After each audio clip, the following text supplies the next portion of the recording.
Would you raise your right hand, please? Yes. Do you solemnly swear the testimony you're about to give will be the truth, the whole truth, and nothing but the truth, so help you God? Yes, I do.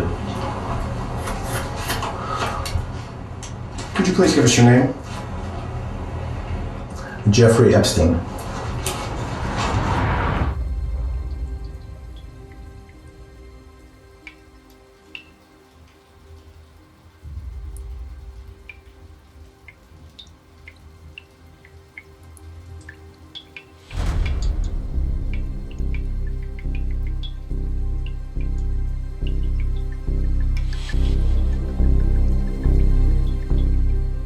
Home to millionaires, artists, athletes, and celebrities, Palm Beach is one of the cities with the highest per capita income in the country. Located on an island in the state of Florida, famous for its luxurious mansions, beaches, and exclusive services, it is a traditional redoubt for the elite, for the people who condense most of the money and therefore the power of the United States. The town is known for being a secure, gated community. Limited access only by bridges and tight security measures on its impressive properties make Palm Beach a place where the peace of privilege is virtually never breached. However, one morning in March 2005, darkness descended on the idyllic land of money. A Palm Beach Police Department detective received a call from a desperate woman who claimed she had reason to believe that her stepdaughter, a 14-year-old girl, had been abused. That morning, $300 had been found in her purse at school, and when asked where she had gotten it, she said the money had come from giving massages to an older man at his Palm Beach mansion. But the way she looked at the little girl, she was sure that something else had happened in there. Evidently, the young woman was subpoenaed to testify, and when questioned by the detectives, she soon confirmed all her suspicions. She had been involved in sexual activity with what she defined as a strange gray-haired man whose full name she did not know, only that he was referred to as Jeff. It all started when two girls her age, who were studying at the same school as her, told her that they were earning $200 each time by simply going to a man's house and giving him a massage. They suggested that if she wanted easy money, she could do the same as them. Coming from a family of limited means, she did not hesitate to accept and contacted what she understood to be the man's secretary. The next day, a cab picked her up at her home and took her to an incredible mansion in Palm Beach whose location, unfortunately, she was unable to determine. Then, a woman came out to meet her and invited her in, going first to the kitchen where she offered her something to eat. She then led her upstairs. A path where she could see dozens of photographs of what she assumed was the owner with famous people. It was clear that whoever he was someone important. Entering the master bedroom, the woman told her that Jeff was waiting for her. Alone at that moment upon arriving inside, she saw the man lying face down naked, with only a towel covering him. Immediately the man, who she sensed was in his 50s, told her she was beautiful, grabbed her by the waist and told her that in order to give her the massage, she had to remain in her underwear. She was alone in a room with a rich, and judging by the pictures, powerful man. She didn't even know where in the city she was. The mansion was fenced off, and she even feared he might have a gun somewhere. So, frozen with fear, the abuse began. The man began to fondle her genitals and breasts while she masturbated under the towel. She felt dirty. All her innocence taken away amidst the silence of that room. Upon finishing, Jeff gave her $300 and invited her to come back, openly stating that he would pay her extra if next time she allowed him to touch her with a vibrator, perform oral sex, or engage in intercourse, the latter being the highest paying option. Simultaneously, he mentioned that even if she didn't come herself, she would still get paid for bringing her friends. Now she understood that the girls who had told her about him and the massages were previous victims, that this Jeff was looking for young girls in precarious situations, in unstructured environments where they would not be listened to. The man was hunting girls. With the interview of the little girl, the detectives understood that they were facing something much bigger than an already terrible sexual abuse of a minor. From what she had told them, the man had set up a kind of child trafficking pyramid scheme. One victim was paid, but if he brought in a new one, they both received money. Aware of the scale of what they had on their hands, the police summoned everyone matching the girl's description. They were looking for a gray-haired Palm Beach mansion owner named Jeff. And in the lineup, the little girl didn't hesitate for a moment. She immediately pointed to one of the men in line. His name was Jeffrey Epstein. Gathering information about what was most likely their man, they saw that he was a more influential person than he appeared to be. Epstein was not known in the media circuit, but he was an incredibly successful financier who had amassed a fortune and who had connections with the highest profiles of society. Politicians, artists, scientists, celebrities. The list of connections was immense. The man who 3 years earlier had been named by New York Magazine as an international money man of mystery, a person who, moving in the shadows, had built an empire of money and power, was their only suspect in a case of child abuse and sexual exploitation of minors. With his identification, they began an exhaustive investigation that led them to find more than 50 victims. All underage girls, who told exactly the same story as the first complaint, who even gave the same descriptions of the man's genitals. 100 girls, unconnected to each other, said that Jeffrey Epstein had sexually abused them at his mansion. The girls, most of them between 13 and 16 years old, had been recruited by other girls and urged to bring new young women for him, confirming the pyramid scheme of abuse that they had sensed from the very beginning. Epstein, in his lair, was bringing in as many as 3 different girls every day. They had to hunt down the monster. So the police delivered a 53-page report detailing the crimes perpetrated against more than 50 girls by Jeffrey Epstein, which led to his immediate arrest. By searching his properties, and even his private planes, they found an immense amount of physical evidence that added to the already devastating testimonies. And despite Epstein invoking the Fifth Amendment to avoid self-incrimination in the statements, all those who had worked on the case, who had dismantled the predator, were reassured. The evidence against him was so monumental that there was only one fate for him. One of the clearest life sentences that can be recognized. However, when the resolution came on June 30th, 2008, everyone lost faith in the system, in the country's own justice system. Epstein had cut a deal with Alexander Acosta, the U.S. Attorney for the Southern District of Florida. A scandalous deal that incomprehensibly allowed Epstein to plead guilty to a single charge.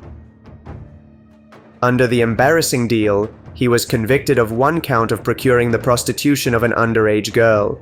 They were establishing that the abused girl was actually a prostitute, something that, by law, lessened the seriousness of the abuse. He would not be prosecuted for any of the other 50 cases, or for the most serious federal crime, which was sex trafficking and could carry a life sentence. The U.S. Attorney had allowed Epstein to not even go to trial for his crimes.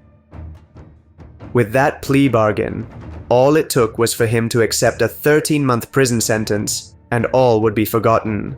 They were understanding the full extent of the monster's power. Epstein was basically an untouchable.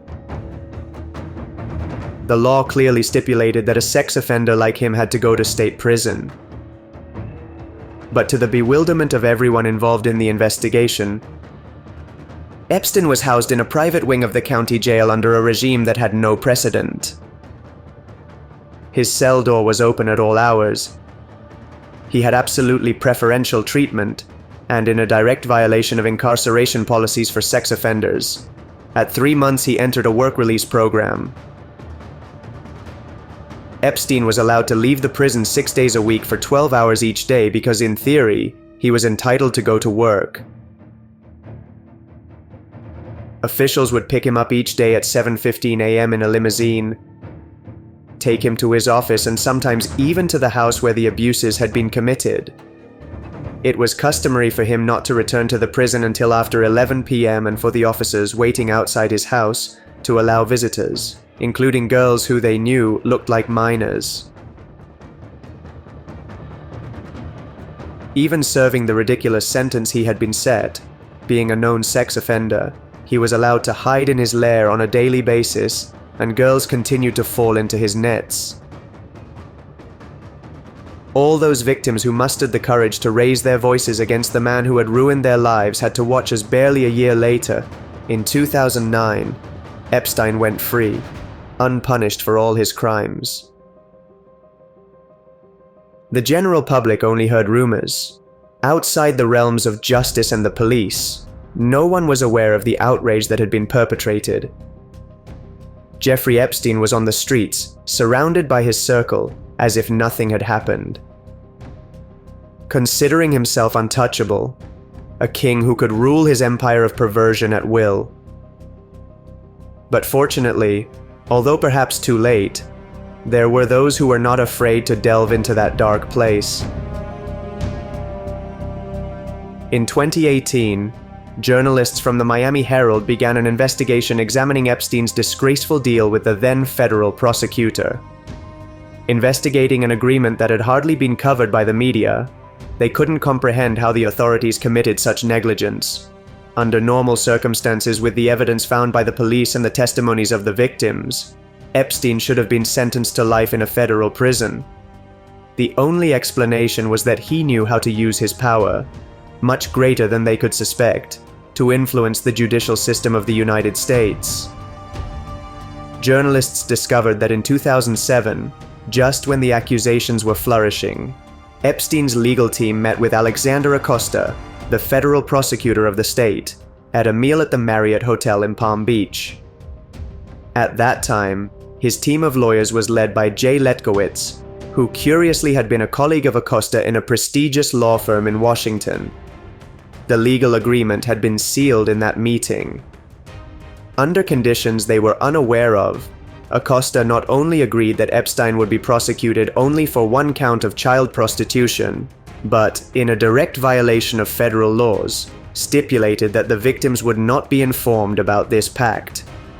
The crimes committed by Epstein between 2001 and 2005, including the names of people who could have been part of that network of child trafficking, would remain in legal limbo. And as if that weren't enough, in another unprecedented stipulation, Acosta granted immunity from any federal charges for him and possible accomplices. Essentially, Acosta had ensured that the magnitude of Epstein's crimes would never be investigated, that he and anyone who had participated in his atrocities would be protected by the law, and above all, that the victims would not have the opportunity to challenge, that their voices would be silenced forever. If everything around the case was suspicious, that immunity clause definitively raised all the alarms. Many believed that this decision could only be due to the fact that Epstein was only the visible face of a well of depravity. That many other people with true power and influence were part of that network of child sexual trafficking. Faced with these suspicions, journalists contacted the detective who led the 2005 investigation, who, despite knowing where he was diving, did not hesitate to provide all the archived documents, all the confidential reports that could help bring the truth to light.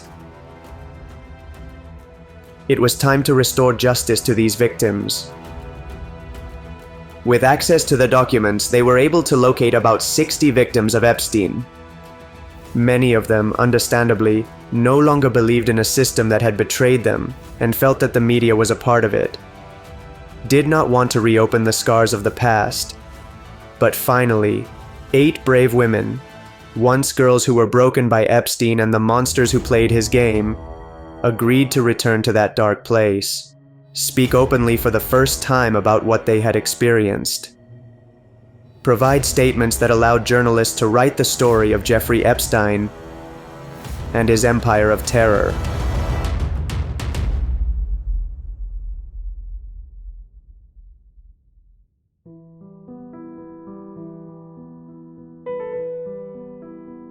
Born into a humble family in Brooklyn in 1953, Jeffrey Edward Epstein began to stand out at a very early age.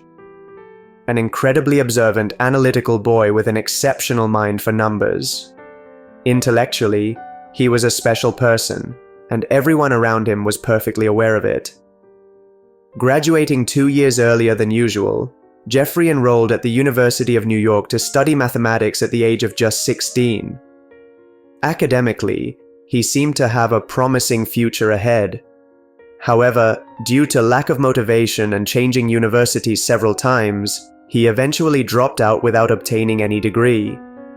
Nevertheless, already a highly manipulative person who had lying and persuasion as his main weapons, in 1974 at the age of 21, he applied to the prestigious Dalton School in New York with a fabricated resume, presenting himself as the ideal candidate for a teaching position in mathematics.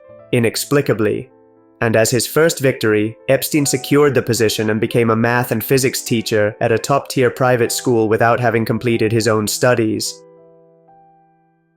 However, after a short time, and despite being described as a charismatic teacher, many students began to talk about how he was getting too close to them, especially with the girls.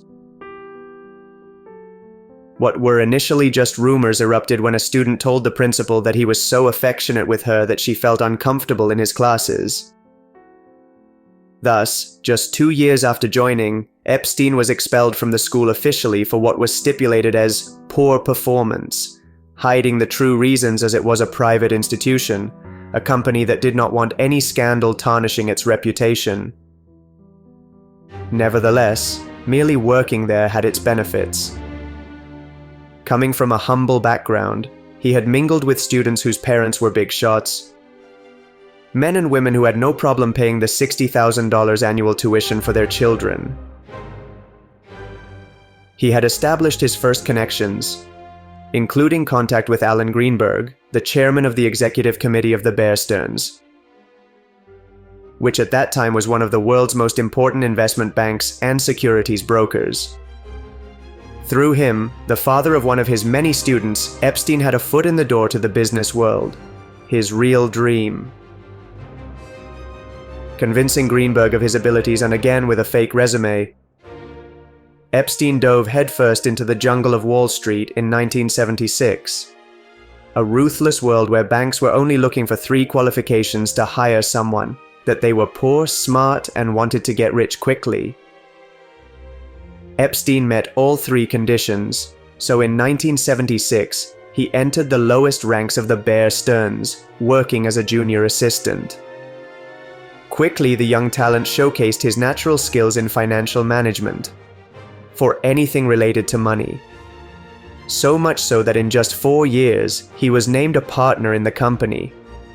In the blink of an eye, he had gone from being just another salesman to one of the big shots. Jeffrey Epstein was a majority partner in one of Wall Street's premier investment banks. He was aware of his potential and not content with his comfortable position. In 1981, he left his position at Bear Stearns to found his first company, a financial firm that handled cases of fraud committed by lawyers and stockbrokers. Quickly, the business escalates, and Epstein, nourishing himself with substantial commissions, amasses his first great fortune and becomes known among high society. Among those who ran that great monopoly board, the perfect opportunity to create his empire. Thus, in 1987, he founded what he wanted to be his magnum opus, a consultancy he named J. Epstein and Company. The differentiating factor of his advice was that it operated slightly differently from the rest of the market. Epstein only accepted clients who had at least $1 billion in assets, for whom he would serve as a financial architect. Epstein controlled their investments, their tax strategies, and their philanthropy projects. But unlike other consultancies, he did not work on commissions or percentages. Epstein charged a fixed fee, which, given the capital of his select clients, was enough to bathe in gold. The company was so opaque that there is no record of its client list. There is only evidence of one person known to have used Epstein's services to manage his immense wealth: the billionaire founder of the fashion empire that includes Victoria's Secret and Abercrombie and Fitch, entrepreneur Leslie Herbert Wexner. Not only did the American tycoon become Epstein's client, but in an incomprehensible decision about which one can only speculate, he granted him absolute power of attorney over an estimated $6 billion in assets. With Les Wexner alone, Epstein had total control over an immense fortune, to do with it as he wished. Presumably, the young consultant took part of that money for his personal benefit, amassing a huge amount of money that, with that natural talent for finance, he knew how to invest and reinvest until he became, in a short time, a multi-millionaire. Little by little and recommended by others, an important list of billionaires came to his consultancy. The great fortunes of the country, those who really moved the money, were hiring his services. Epstein, through his accounts with countless digits, could see the most important thing of all, where his money was coming from. He could know details of his life that could not transcend the public. The dirty laundry of his multi-million-dollar companies. Money and information are power, and Epstein had both in the palm of his hand. The doors of high society were wide open to him. Through his clients, Epstein became what he himself defined as a friend collector. He reached out to and established ties with the most influential people in the country, especially politicians and people in the sciences, making a special effort to bond with those who would end up becoming presidents of the United States.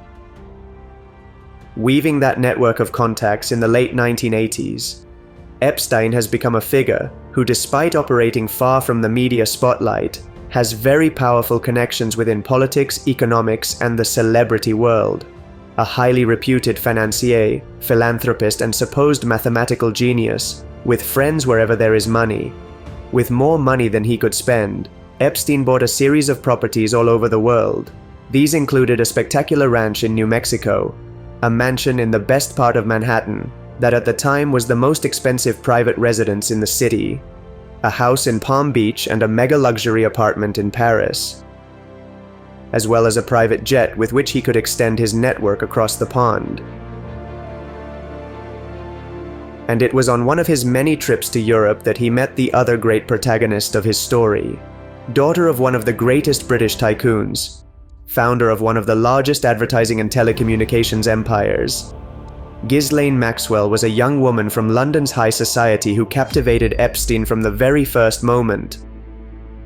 A special connection was born between them, a symbiosis beyond a simple romance.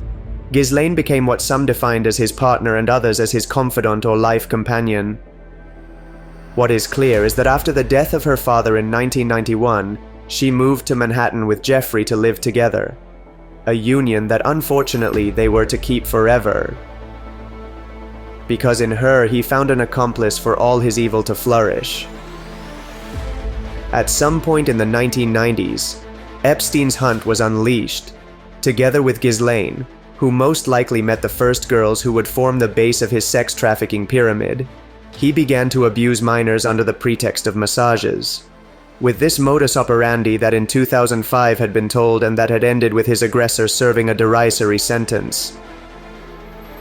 Epstein played with the dreams of his victims, that if they wanted him to solve their lives, to introduce them to important people who could make them stars in movies, music, or any other field, they had to obey him. And that's when he started sharing them with his friends. Girls of 16, 15, 14, 13, and even 12 years old entered his sexual exploitation network, a child trafficking empire orchestrated by him in which his powerful friends could share his perversion. The girls were exchanged as sex toys. And if they got scared, if they wanted to get out of the circle that was destroying them, Ghislaine would personally call them to say that if they said anything about Epstein, if they dared to talk about what they were doing, he would use all his influence to make their lives a living hell. The Palm Beach mansion was where most of the abuses took place, but in each and every one of his properties, including his private jet, became his playrooms. but aware that he was playing with fire, that sooner or later the authorities would get suspicious, he wanted to conquer his promised land, to create a kingdom of evil where he could satisfy his darkest desires. In 1998, Epstein bought two of the US Virgin Islands, Little St. James and Great St. James, located in the Caribbean Sea east of Puerto Rico. With his acquisition, establishing his wharf as the entrance to his property, he knew that when the day came, the police would not be able to inspect what went on inside without a warrant. Little St. James, the smaller of the islands, was the one he was most interested in, where he was going to erect a resort for himself and all those who thought they had the honor of being part of his circle. But by buying the larger one as well, he ensured that no one could spy on him, as only she had direct visibility of the smaller one. Even if they wanted to, the Virgin Islands Justice Department, although dependent on the United States, did not have the means to compete against Einstein's fortune. In essence, it had created a paradise of depravity, the perfect setting for a billionaire to do whatever he wanted with his power. Epstein organized parties for his friends, often with underage girls brought in from all over the world for the amusement of billionaire overlords. Forced to have sex with Epstein and his friends for days, participating in the orgies held at his parties. Unable to leave, on an island ruled by him, they were forced to do things that broke them from the inside, and so on for years. Not everyone connected with him participated in his atrocities. No one denounced what many knew or at least sensed was happening on the island or in his luxury mansions. Celebrities, politicians, tycoons. No one said anything. The abuses were understood as just another part of the system. The powerful protecting the powerful. Not even when in 2005, after more than a decade of perpetrating these abuses, Epstein was finally unmasked. The victims had to watch as the man who had destroyed their lives served an absurd sentence, and all his friends went unpunished. Epstein was free, and despite being a registered sex offender, in his lair, in that empire of evil he ruled, he was still doing the same with new girls. The state had not brought them justice, but they had a chance, with their words, for Epstein's reign to fall forever. It was time for the whole world to know the story of the monsters.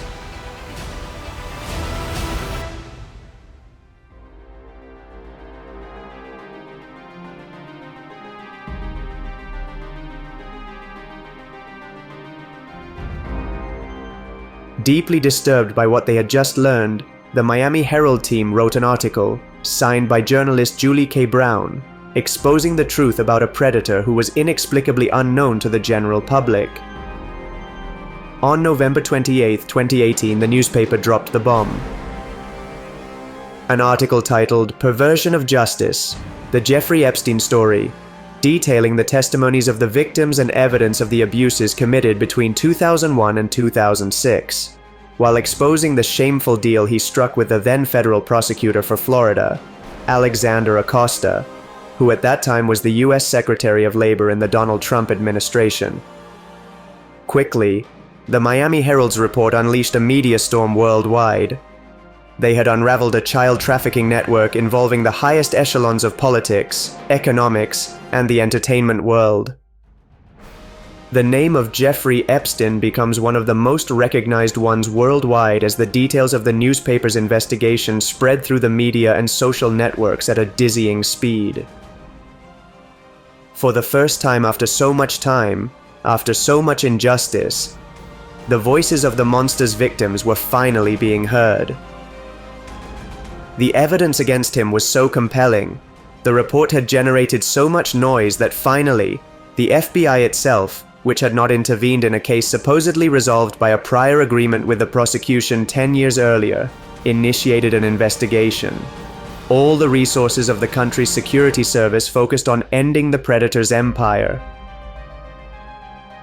A few months later, investigators had already gathered all the evidence to incriminate him. So, on July 6, 2019, When Jeffrey Epstein set foot on US soil after flying in from Paris on his private jet, he was arrested. He had been captured for the second time. But now everything was going to be very different. 2 days later, on July 8th, the federal prosecutor for Manhattan filed federal charges against Epstein, accused of running a sex trafficking network of minors. The indictment also extended to Ghislaine Maxwell, implicated as an accomplice and recruiter of the young girls who entered the circuit. This indictment of possible accomplices was possible by nullifying the agreement established with Acosta in 2008, who became the focus for having allowed Epstein to virtually go unpunished for his crimes.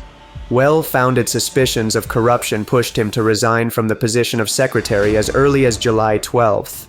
With Epstein in custody and federal charges already filed, the FBI could search his luxurious mansion in Manhattan and his private island, where they found hundreds of CDs containing videos and photographs of minors involved in explicit sexual activities.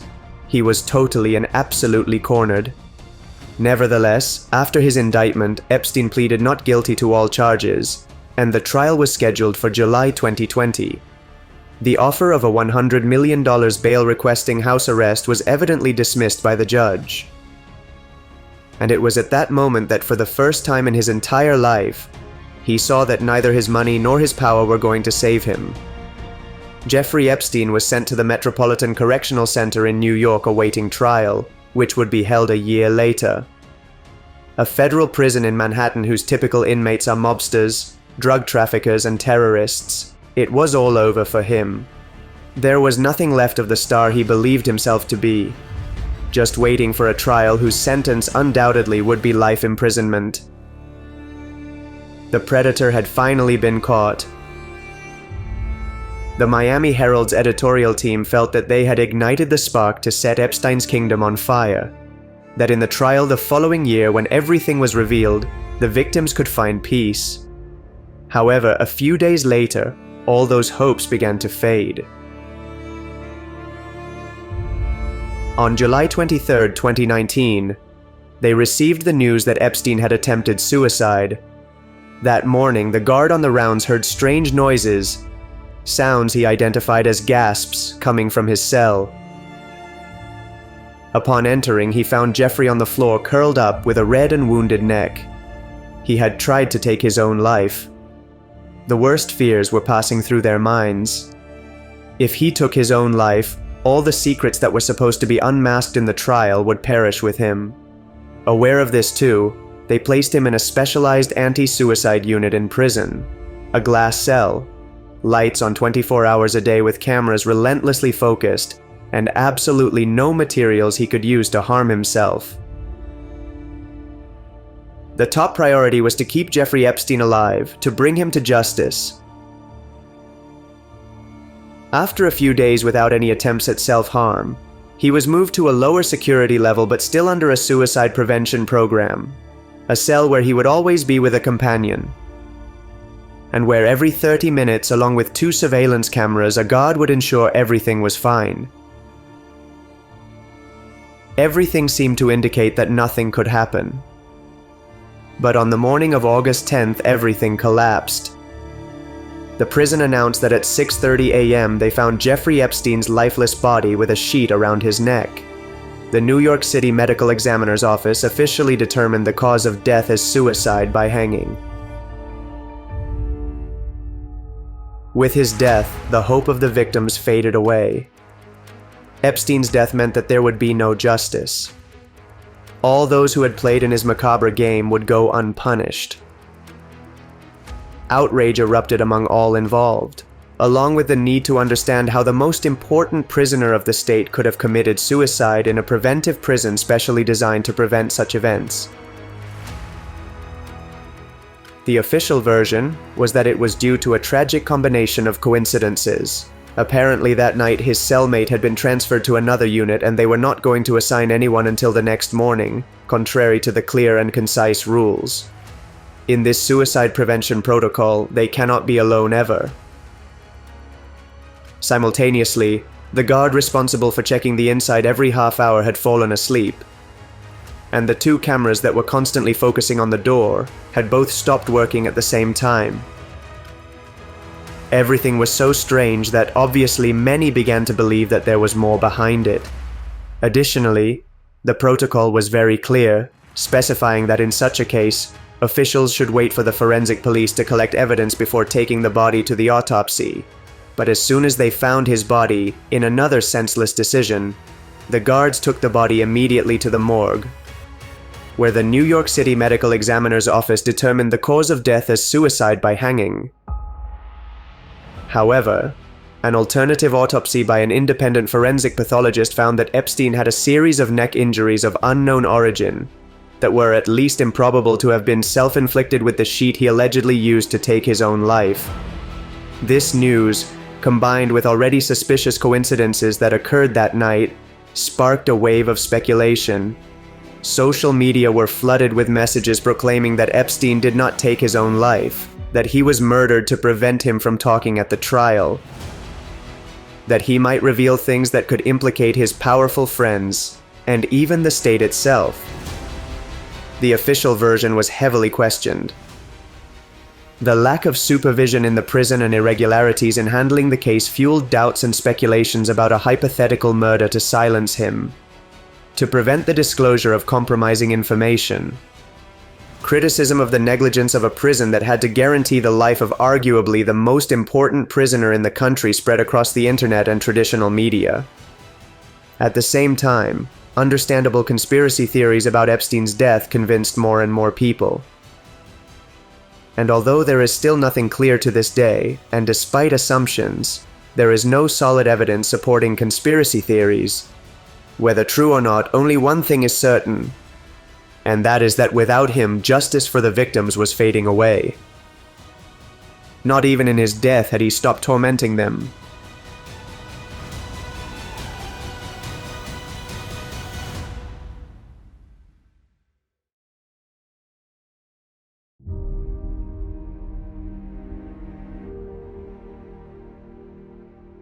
More than 4 years after his death, the media storm had practically extinguished. Epstein was just a memory, and his atrocities were echoes faintly heard on social media. The world had forgotten that he was not alone, that all his friends, accomplices, and participants in the crimes remained unpunished. However, against all odds, and when it seemed there was no hope left, on the morning of December 18, 2023, the Epstein case took a turn. Without prior notice, the media received the news that federal judge Loretta Preska had ordered the release of previously confidential documents about the billionaire's sex trafficking network. These writings were almost a decade old. In September 2015, Virginia Roberts, one of Epstein's survivors who had collaborated to expose the truth about the case, had sued Ghislaine Maxwell for defamation over comments made by Jeffrey's partner or confidant about her and her statements. During the trial, processed as a civil case at the state level, not federal evidence and testimonies were presented, leading to the compilation of a list. A series of names of all those involved in the network, from underage victims to individuals close to Epstein, including those who actively participated in the abuses. After all legal proceedings, the defamation case was resolved under secrecy in June 2017, with an agreement between both parties, keeping the details confidential and not disclosed to the public, including those documents. Later in July 2020, 1 year after Epstein's death, Ghislaine was arrested on federal charges related to child trafficking, and by late 2021, she was sentenced to 20 years in prison. She had fallen, but many more were yet to fall. The list had been protected for more than 6 years, until Judge Loretta Preska, under that recent court order, ordered its release on the first day of the new year. It was said that 177 names related to Epstein and Ghislaine were going to be made public with the release of the hundreds of documents from the defamation case. The judge had decided to stop protecting the identities of people who, although always surrounded by suspicions, had eluded justice. It was time to stand up against the impunity of power and money in the name of all the victims. Therefore, on January 1st, 2024, the documents were released.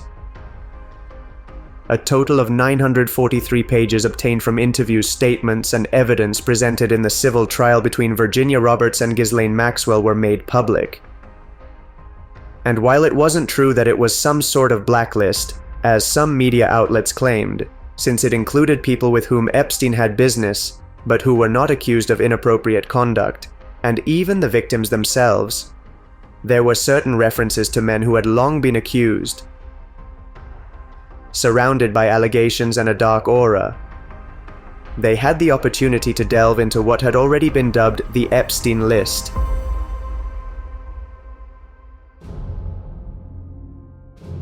The documents contained more than 60 references to Prince Andrew, Duke of York, and the third son of Queen Elizabeth II of the United Kingdom. Virginia Roberts herself had accused him of being one of the people with whom she was forced to have sexual relations when she was a minor, with photographic evidence of contact with the prince, a very close friend of Epstein. Although Buckingham Palace denied all accusations, and Andrew himself claimed that the photograph was manipulated, or that he did not remember meeting Virginia. Another victim in the documents stated that she had been forced to sleep with the prince at one of the many orgies organized on Epstein's island, with clear instructions to do whatever he asked when she was underage. Later, she was also abused by him in Ghislaine's apartments in London and New York, according to her testimony. Bill Clinton, the former president of the United States as expected, was mentioned in the writings. It was public knowledge that the politician had used Epstein's plane for his humanitarian trips to Africa in the early days of the Clinton Foundation. However, despite the sexual scandals he had been involved in and the so-called Lolita Express witnessing the abuses on many occasions, there was no evidence or suggestions that Clinton was involved in the sex trafficking scheme. Another prominent name on the list was that of reputed U.S. attorney and law professor Alan Dershowitz. Known for being involved in high-profile cases and defending clients such as Harvey Weinstein or O.J. Simpson, he had previously been mentioned for his strange connections to Epstein and Ghislaine. In fact, he had been part of their defense team in the 2005 scandal, being one of the lawyers who negotiated the embarrassing settlement with prosecutor Acosta. But in the documents, one victim recounts that as a minor, she was forced to have sex with Dershowitz in Florida, New York, New Mexico, St. James Island, and on Epstein's private plane. Similarly, the lawyer is described as an eyewitness to many other abuses. And two people who worked as maids at Epstein's Palm Beach home testified that the lawyer frequently went to the mansion for massages. As expected, the list mentioned the Frenchman Jean-Luc Brunel, a talent scout in the fashion world who took his own life in February 2022 while awaiting trial on charges of raping several models. He had traditionally been cited as a close friend of Epstein, with whose funding he founded a modeling agency that would allegedly be a source of underage girls for his sex trafficking ring. Another name mentioned is that of Leslie Wexner, the billionaire founder of Victoria's Secret and one of Epstein's early clients in the 80s. Years earlier, the New York Times had published an article noting that Wexner was investigated on suspicion that he used Victoria's Secret funds to find information about the girl who made the complaint that could be helpful to Epstein's legal team. At the same time, the newspaper reported that Wexner did not cut ties with Epstein until half a year after he was first released from prison, when he was already a known sex offender. Bill Richardson, governor of the state of New Mexico from 2003 to 2011, also appears in the documents. Virginia Roberts herself mentions him as one of the men to whom she was forced to give one of those massages, being sent by Ghislaine to New Mexico. The politician died in September 2023 and always denied all the accusations, saying he did not know Mrs. Roberts. The American illusionist David Copperfield, considered one of the pioneers of modern magic, is mentioned in the files. There were already rumors and accusations that the magician had visited Epstein's properties and that there might be a professional relationship between them. But in the documents, a then underage victim described an incident where at one of the parties and after performing several magic tricks, Copperfield approached her and asked her if she knew that girls were being paid to find other girls. Proof that the famous illusionist was aware of Epstein's pyramid scheme. There are also references to Donald Trump, who in the 1990s maintained a friendly relationship with Jeffrey.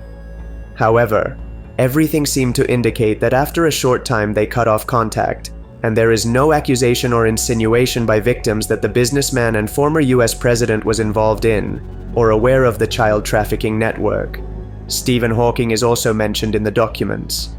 The British theoretical physicist's name appears in an email from Epstein sent to Ghislaine on January 12, 2015, a few months before Virginia Roberts reported her for defamation and the trial began. In that email, you can read that Hawking participated in an orgy with underage girls. The last of the big names was Glenn Dubin, a hedge fund manager and director of a private investment firm. Both he and his wife, Swedish physician Eva Andersson, were friends with Epstein, to the point that after he was released from prison in 2009 as a sex offender, they invited him several times to Thanksgiving dinner with their children. But everything took a darker turn in those documents. Virginia Roberts testified that Dubin was one of the first men she was forced to have sex with after massages. Similarly, the files also contained a statement from a Dubin employee who said that in 2005, Epstein visited the billionaire's home with a 15-year-old Swedish girl who, to quote him, was trembling with fear. The Dubins, however, have categorically denied all allegations, stating that they had no knowledge of the illegal activities of a man with whom they claimed to have a purely professional relationship. That they knew absolutely nothing of the existence of a, as they said, disgusting child trafficking ring. With him, the list of big personalities ended. Judge Loretta Preska informed the media that many of the people mentioned in the documents, who did have a relationship with Epstein but were not actually involved, did not oppose the release of the documents. Not everyone named in them is guilty. Victims, employees, associates, and even people who are casually mentioned in the testimonies. In fact, no new names had emerged. All the suspects had already been accused before. But the difference was that this time, everything had been done under oath in a civil trial.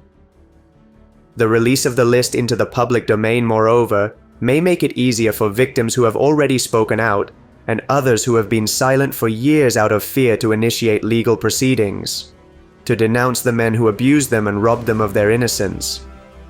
And these are just the first 943 pages of many more to come, waiting to be published. Many names, perhaps some new ones, will surface. Politicians, bankers, investors, actors, musicians. The storm has just begun to spread. This is only the beginning of a movement that will shake the foundations of the world of power. That will unmask many personalities who were accomplices or participants in the depravity of Epstein's reign. Because many girls became women waiting for justice to be done. And although the traumas cannot be erased, even though it has come too late, the opportunity has arrived. Thanks to all those who did not let their voices be silenced, Jeffrey Epstein's death is not the end of the story. The wounds of the victims will never fully heal. But the pillars of that empire of terror will sooner or later fall. The monsters that have tormented them will no longer be able to hide in the dark.